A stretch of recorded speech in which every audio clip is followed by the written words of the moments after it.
మా ఏమైంది? హెడ్ఏక్ వచ్చేస్తుందిరా, ఇప్పుడు ఎంత గట్టిగా రాలేదు. అవునా?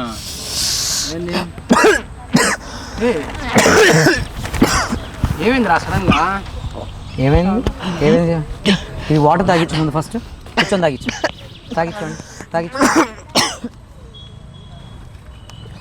నిదానంగా తాగమని.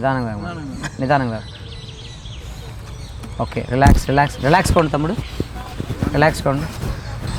ఎలా ఉంది ఇప్పుడు? ఓకేనా? ఇప్పుడు కొంచెం బెటర్ ఉంది. Okay, thank you sir.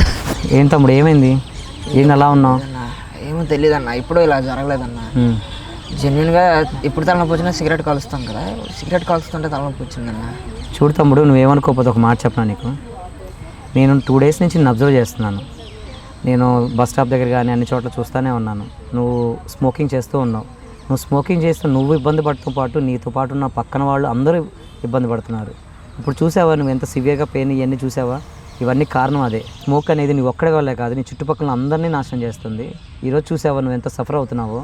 So అది ప్రాబ్లం అవుతుంది. నువ్వు ఒక్కసారిగా ఆపేలేవు కాబట్టి నిదానంగా అది ఆపడానికి ట్రై చేయి. నీకు చాలా భవిష్యత్తు ఉన్నట్టుంది.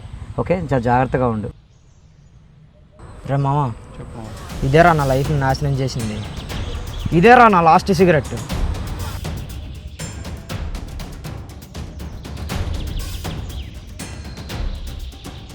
కొన్నిసార్లు మనిషి తన నాశనానికి తానే కారణమవుతాడు. అదే ఒక సిగరెట్.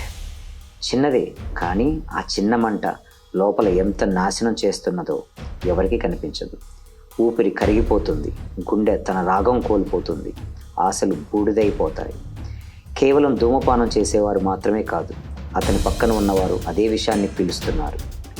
పిల్లలు, తల్లిదండ్రులు, స్నేహితులు వారెవరూ సిగరెట్కు వెలిగించకపోయినా అదే దహనాన్ని అనుభవిస్తున్నారు. ఇది అలవాటు కాదు, ఒక నిశ్శబ్ద హత్య.